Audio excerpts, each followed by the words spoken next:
복음이란 원래 좋은 소식을 뜻하는 세상적인 용어입니다. 병에서 나았거나 전쟁에서 이겼을 때, 혹은 기다렸던 소식이 왔을 때 기쁜 소식, 즉 복음이라는 이야기, 그 단어를 써왔습니다. 특별히 예수님께서 살아가시던 시절에 이 단어는 새로운 황제가 등극했을 때 많이 사용되어졌는데, 새로운 황제가 등극함으로써 이 땅에 평화를 가져오고 세상을 구원할 것이라는 기대를 표현하는 단어로 많이 사용되어져 왔습니다. 그러나 마가는 자신의 글에 복음이라는 단어를 사용함으로써 황제가 아닌 예수님만이 이 땅에 진정한 평화와 구원을 가져오시는 분이심을 고백하고 있습니다.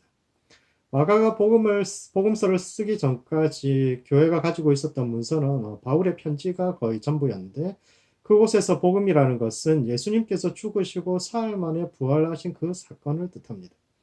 하나님의 아들이 이 땅에 오셔서 죄인들을 위하여 죽으시고 다시 살아나셔서 부활하심으로 온 세상의 구원자로 등극하신 십자가 사건을 복음이라고 정의합니다.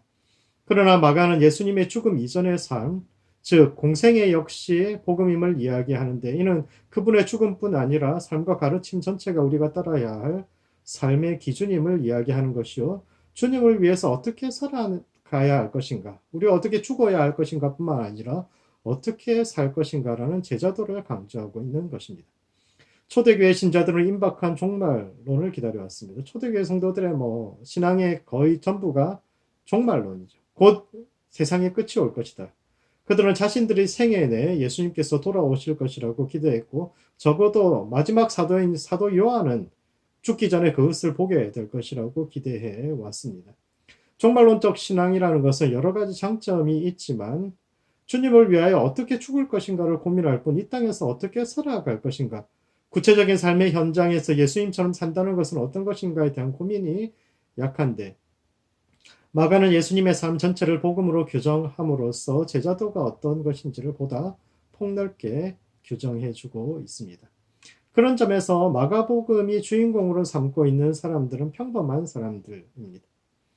마가복음에는 예수님의 12 제자들이 자리 다툼을 벌이고 어린아이를 등한시하며 예수님의 말씀을 깨닫지 못하는 이야기들이 자주 등장하고 있는데, 아마도 이는 예루살렘 멸망이라는 재난을 피해 살아남았지만 예수님의 참뜻과 정신에서 멀어진 그 시대에 교회에 대한 실망이 투영되어 있는 이야기예요. 그런 점에서 마가가 자신의 복음서에서 그리고 있는 주인공들은 12 사도들이나 또 예수님을 가까이서 모셨던 어떤 사람들이 아니라 그들과 함께 서 있었던 무명의 그리스도인들이요, 그는 예수님의 참뜻과 정신을 따르는 새로운 공동체 역시 그러한 평범한 이들에 의해서 다시 세워질 것임을 예언하는 것이기도 합니다. 그리고 마가가 복음의 출발점으로 삼는 것이 세례 요한의 사역입니다.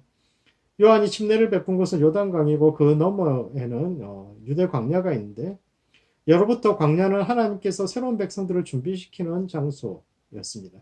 따라서 요한의 침례라는 것은 단지 과거의 죄를 고백하는 개인적 차원의 회개 운동이 아니고, 그곳에 와서 물로 씻으면서 과거의 죄를 씻어낸다, 이런 개인적 회개 운동이 아니라 그 광야로 들어갔다가 다시 돌아오는 그 과정에 있는 하나의 운동이요, 새로운 하나님의 백성으로 준비되어야 한다라는 뜻입니다. 요한은 기존의 이스라엘 백성들은 더 이상 하나님의 공동체가 아니며 따라서 새로운 공동체가 필요하다는 점에서 세례를 주고 있었던 것입니다.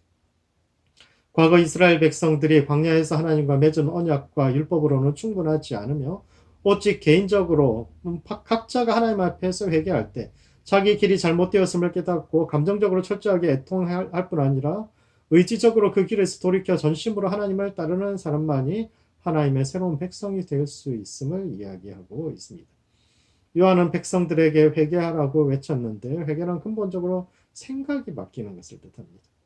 히브리어로 회개는 슈브인데 이제 돌아가다, 돌이키다라는 뜻입니다.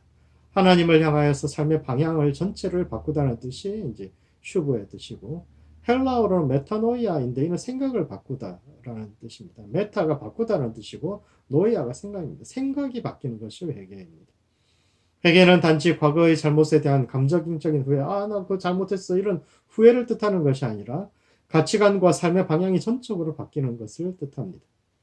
우리는 이 땅의 지배체제의 조건들 속에서 살아갈 수밖에 없지만 마음으로부터 그 이데올로기들을 쫓지 않고 하나님의 뜻을 쫓아 살겠다고 마음가짐을 새롭게 하는 것. 그리하여 개인적인 죄뿐만 아니라 심각한 사회 구조적 악으로부터도 떠나고 그것과 맞서 싸우는 것이야말로 참된 해결을 할 수 있겠습니다. 요약하자면 복음은 예수님만이 우리의 구원자임을 고백하는 것이요 그분의 삶 전체를 쫓아가는 것인데 이 시대에는 새로운 공동체가 필요합니다. 타락한 시대, 세상과 짝한 시대에서 그들과 결별하고 복음을 가슴으로 살아낼 사람들, 요단을 건너 광야에 나가 하나님을 찾는 사람들이 매 시대마다 새롭게 필요한데 그러한 새로운 공동체의 일원으로 살아가는 모든 성도들 되시기 바랍니다. 기도하시겠습니다. 기도하실 때는 먼저 무엇이 나의 복음인지에 대해서 생각해 봅시다. 돈이나 힘이 나의 복음이 아니라 예수님의 삶과 뜻이 내 삶의 복음이 될 수 있도록 기도하시고 또 대안적 공동체를 세우는 사람들이 될 수 있도록 기도합시다. 이 땅에 하나님께서 원하시는 교회가 새로운 공동체가 우리를 통해서 세워질 수 있도록 기도하시겠습니다. 기도하겠습니다.